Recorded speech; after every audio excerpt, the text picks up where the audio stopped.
My people, Please, listen sir, do not take with your our heart. land. One rich We man, have nowhere else to one go. hungry village girl. He made her kneel in dirty mud.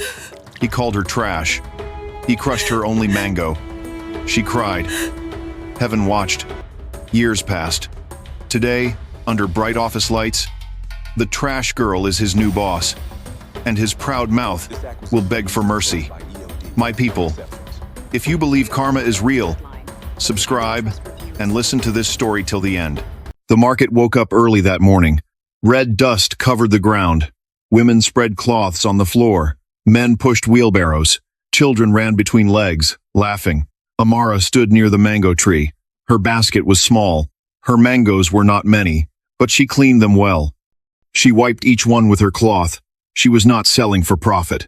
She was selling for medicine. Her grandmother was sick at home. The cough did not stop at night. The fever came and went. Amara counted her money again. Not enough. She sighed and smiled at a small boy. "Read this word," she said softly. She pointed at a torn book. The boy tried. He failed. She did not shout. She corrected him slowly. Some women watched her. "She is too kind," one said. "She should worry about food," another replied. Amara heard them. She said nothing. She believed kindness would return one day. The sun climbed higher. Sweat ran down her face. Her feet were bare. The ground was hot. Then the noise changed. Engines roared. People turned their heads. Dust rose like smoke. Big black cars entered the market. Shiny, clean, strong. Security men jumped down first. They pushed people back. "Move! Move!" they shouted. Fear entered the market. Laughter died. Children ran to their mothers. A tall man stepped out. His suit was white. His shoes shined. Cameras followed him. This was Mr. Sterling, the rich man everyone feared, the man who came only with cameras. He smiled at the cameras, not at the people. "Charity," someone whispered. "Big man, charity," another said. Amara held her basket close. She did not push. She did not run. The crowd moved by force. Someone hit her shoulder. She lost balance. Her basket fell. Mangoes rolled on the ground, into the mud. One mango hit a white shoe. Another brushed the white suit. The market froze. Amara's heart jumped. Her breath stopped. She bent down fast. "I am sorry," she whispered. Mr. Sterling looked down, slowly, like looking at dirt. Silence covered the market. He did not help her. He did not step back. He smiled. "My people, if you love deep stories with real meaning, subscribe and walk this journey with me." And that smile was not kind. He raised his hand. Security froze everyone. "This," he said loud, "is why poor people stay poor." Amara's hands shook.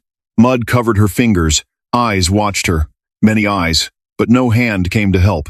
Fear held them. She felt small, very small.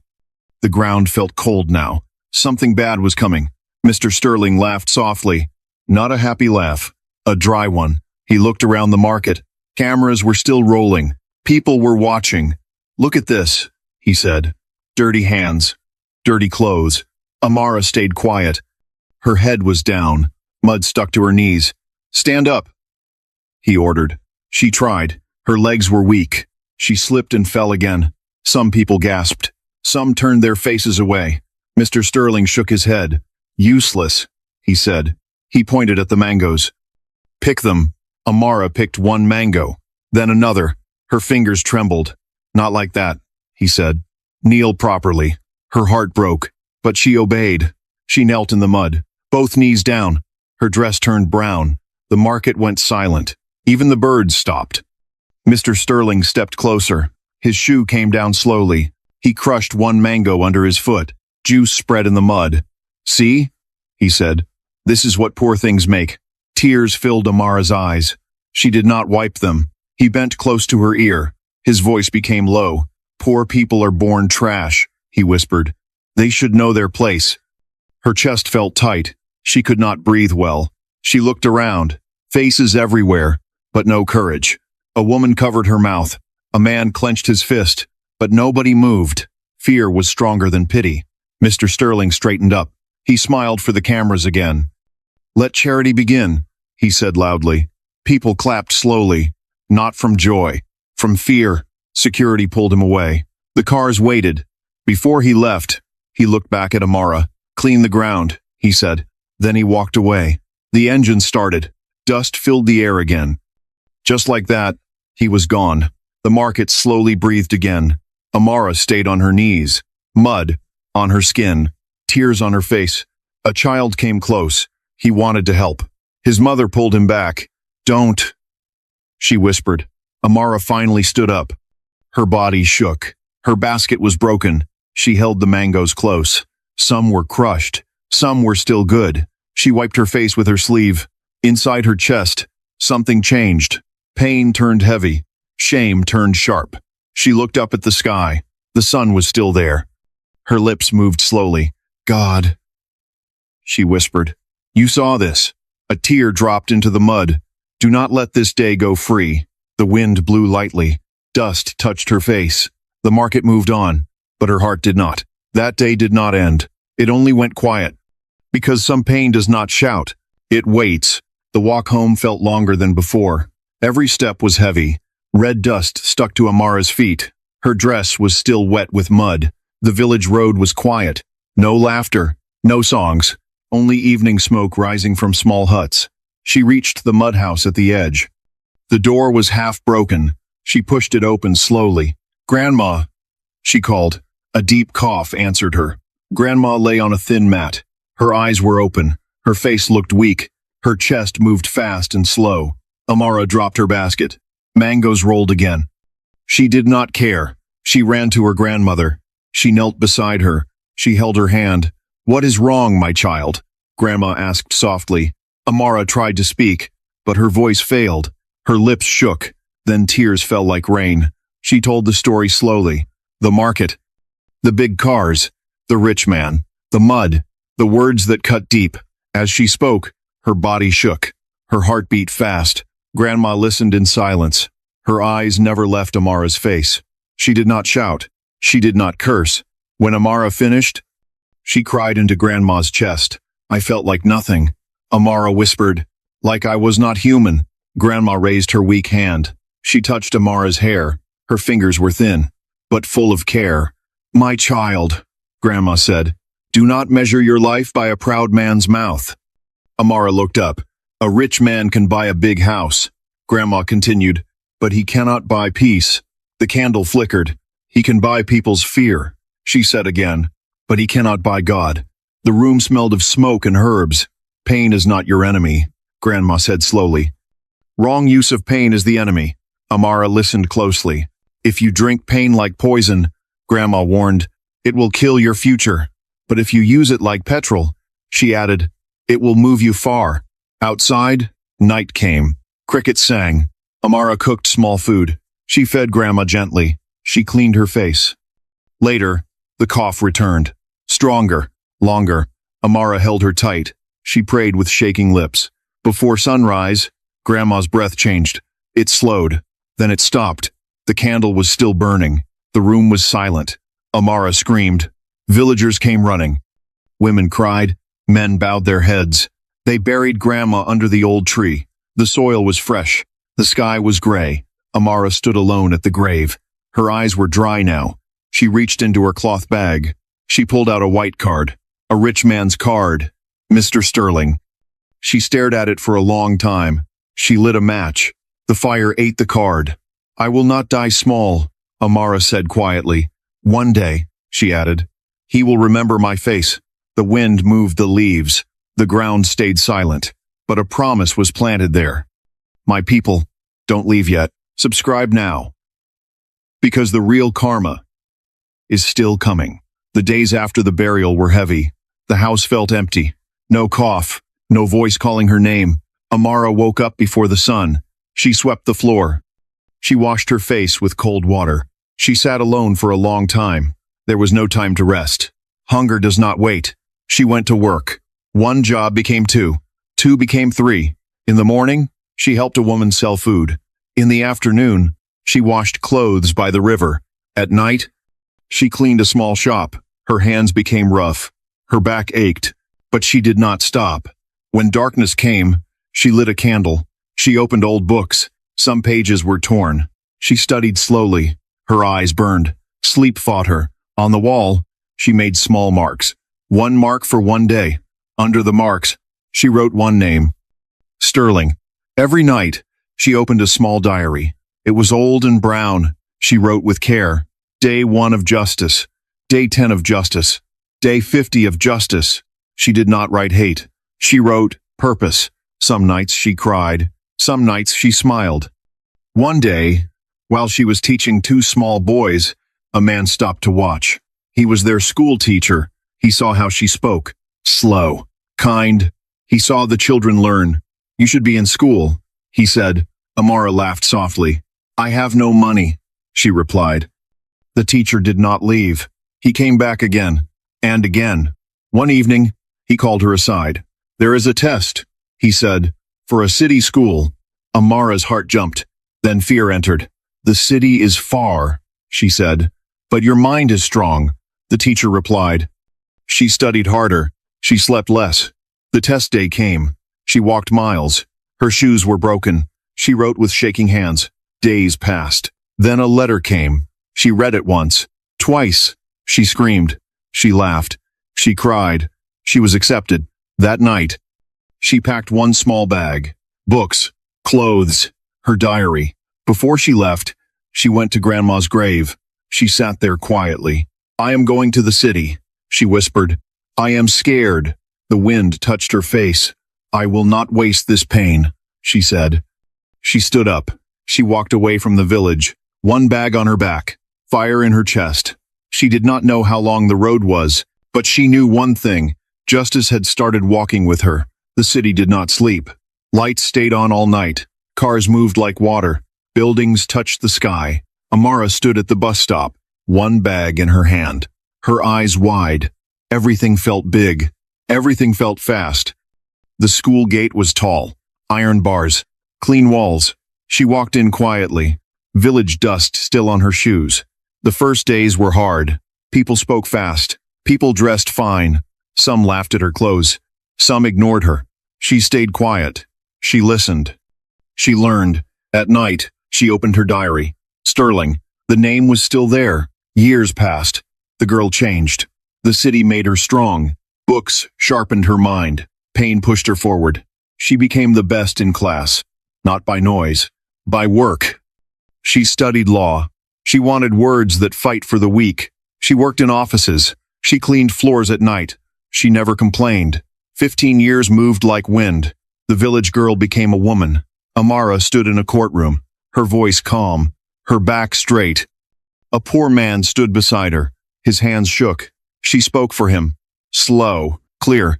The judge listened. The room went quiet. She won. People whispered her name.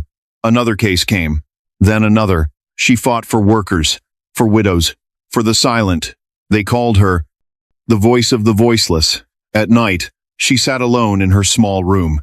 Success did not erase memory. She opened the diary again. Mud, mangoes, laughter. Her chest tightened. I am not finished, she said to the air. One evening, the TV showed a familiar face. White suit, big smile. Mr. Sterling. The news voice spoke. Billionaire under fire. Workers complain. Charity questioned. Amara's hand froze on the remote. The past stood up inside her. He looked older, but the smile was the same. She watched closely. He plans a big charity event. The reporter said, her lips curved slightly. You again, she whispered. The city lights blinked outside. She closed the diary. This time, she did not write. She planned. That night, she did not sleep. A door had opened, and Karma had called her name. Amara sat on her bed in silence. The TV light faded, but his face stayed in her mind. She stood up and walked to the window. Cars moved below.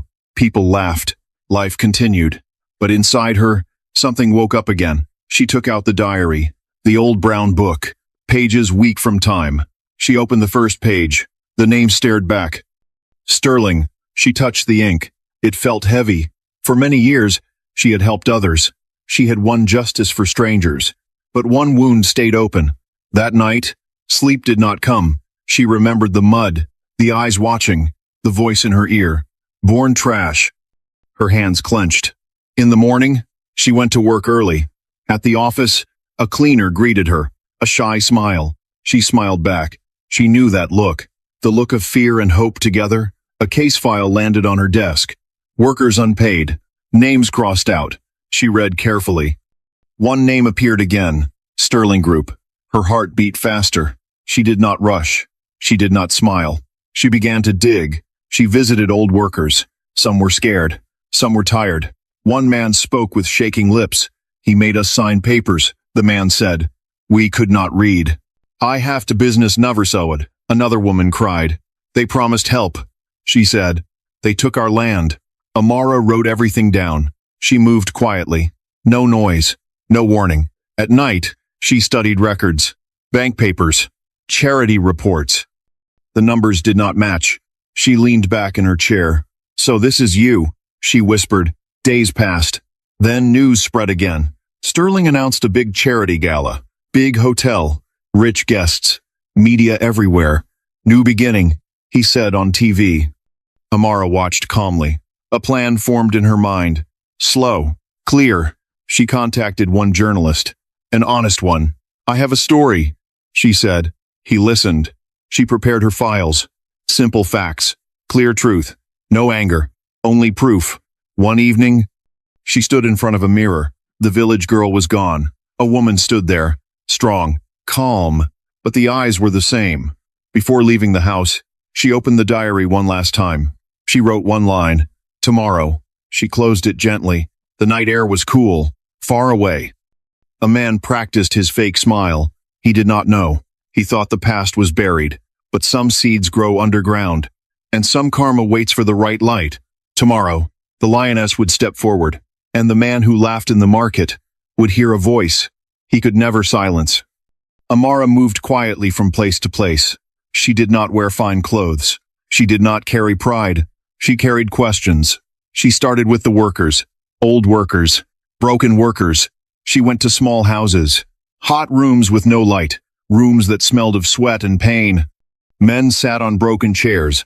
Women sat on the floor. Children watched from corners. Amara greeted them with respect. She did not talk fast. She did not scare them. I am here to listen, she said. At first, many were silent. Fear still lived in them. Then one man spoke. He said he would help us. The man said slowly. He said he was charity.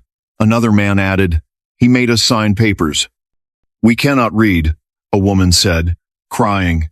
Amara felt something tighten in her chest, but her face stayed calm. She asked simple questions. She wrote simple answers. Names, dates, amounts. She moved on. She visited offices, old offices, quiet offices, dust-covered files, cobwebs hung on shelves. She opened one file, then another. Charity money went in, but help never came out. Money moved from charity to private accounts. Numbers did not match. Dates were changed. Signatures were copied. At night, Amara spread papers on her table. The table became full. Receipts, contracts, bank slips. She joined lines with a pen. She circled names. One name stood everywhere. Sterling. She leaned back in her chair. So this is the truth, she whispered. But she did not rush. She needed voices. Real voices. She met an old man near a factory gate. His back was bent. His hands shook. He took my land, the old man said. I trusted him. Amara recorded his words. She met more people. 10 became 20. 20 became many. The story stayed the same. Fake promises. Forced papers. Lost wages. Fear sealed their mouths. Amara saved every proof. Every voice. Then the news came again. Sterling announced a big charity gala. Big hotel. Big lights. Big guests. Media. Everywhere. This is the time, Amara said softly. She called one journalist. An honest one. Come with clean ears, she told him. She prepared one clear file. No long words. No anger lines. Only truth. On the night before the event, Amara stood alone. She remembered the mud, the mango, the laugh. She closed her eyes. I am not coming with hate, she whispered. I am coming with light, far away. Music was being tested. Speeches were being practiced, but nobody knew. The trap was already built. Under the bright lights, music played softly. Glasses clinked. People laughed. The hall looked perfect, clean, rich. Amara walked inside slowly, her back straight, her face calm. She did not look around too much. She stayed focused. Across the room, Mr. Sterling stood on the stage. White suit, big smile, the same smile from the market. He laughed with rich guests. He shook hands. Cameras loved him. Amara watched quietly. A waiter passed. She moved aside. Nobody noticed her. She walked closer to the stage, step by step. Then it happened. Mr. Sterling turned. His eyes met hers. For 1 second, his smile froze. Not because he remembered, but because her eyes were strong. He looked away quickly. She did not follow him. She waited. The journalist stood near the side. Camera ready. Mic ready. Sterling started his speech. "Tonight," he said, "is about giving back."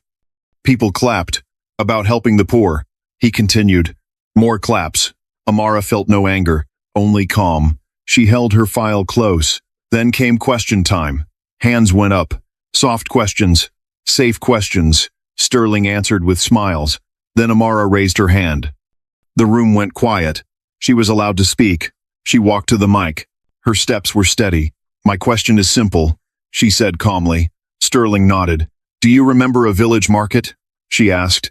"Where you made a girl kneel in mud?" Silence fell like stone. Sterling blinked. "I don't understand," he said. Amara did not shout. "That girl," she continued, "was selling mangoes." Whispers filled the room. She needed medicine for her grandmother. Sterling's face changed. "That girl," Amara said softly, "is standing here now." She opened her file. Photos appeared on the screen. Old market. Red dust. A girl on her knees. Gasps filled the hall. Amara kept speaking. "Now, let us talk about charity," she said. She showed documents. Worker names. Bank records. Fake receipts. The journalist played a recording. Sterling's voice filled the hall. "I use poor people like toilet paper." People stood up. Phones came out. Live streams started. Sponsors walked away. Police moved in quietly.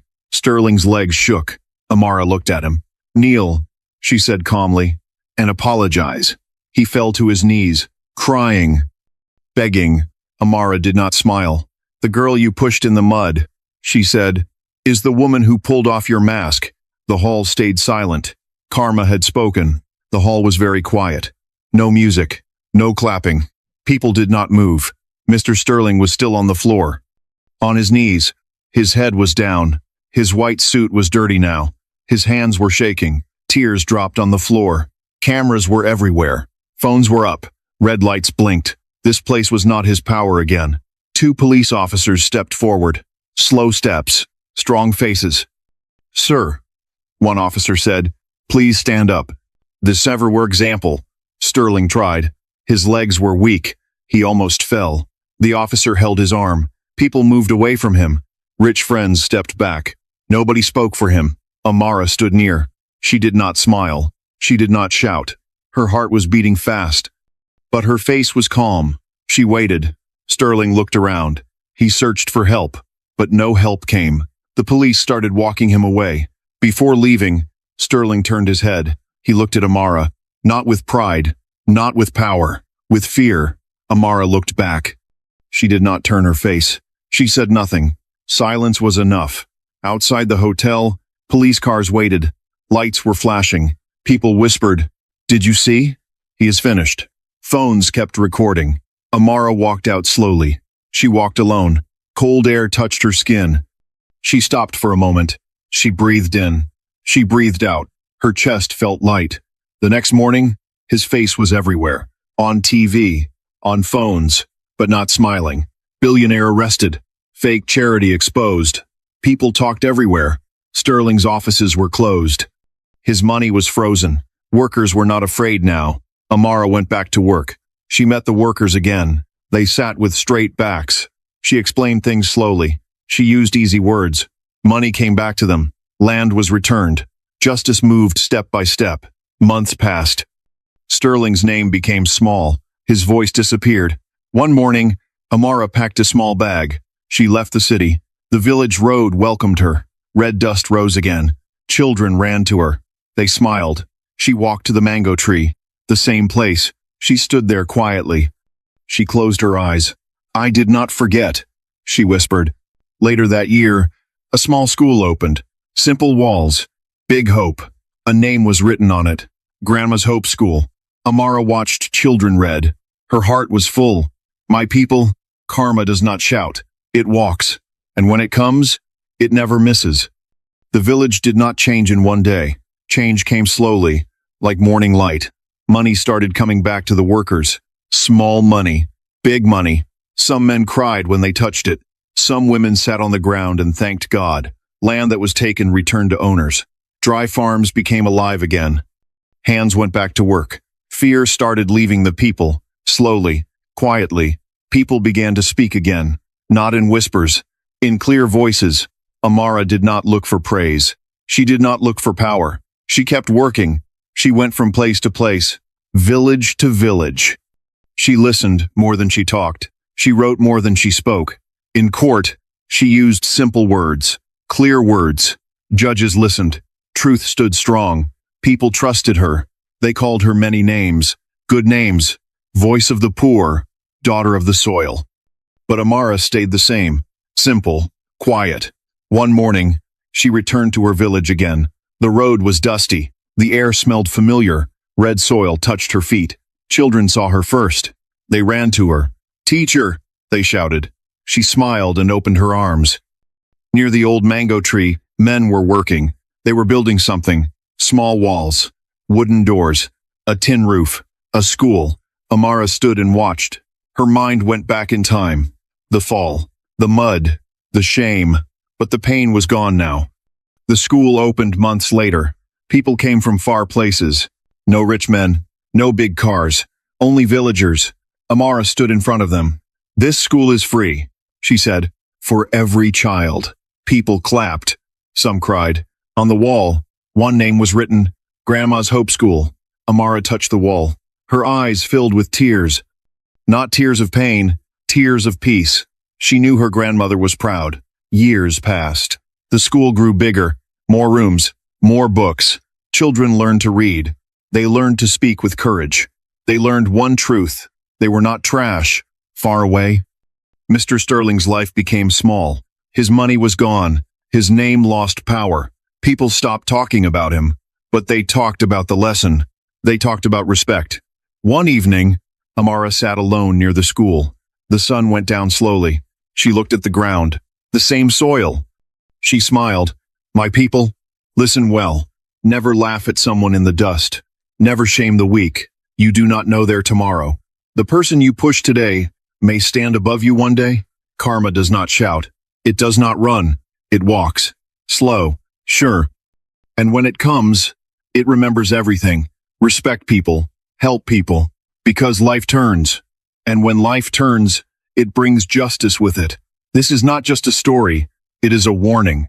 It is a lesson. What you do in public will meet you again. My people, karma never forgets. My people. If this story touched your heart, subscribe for more stories where truth always wins.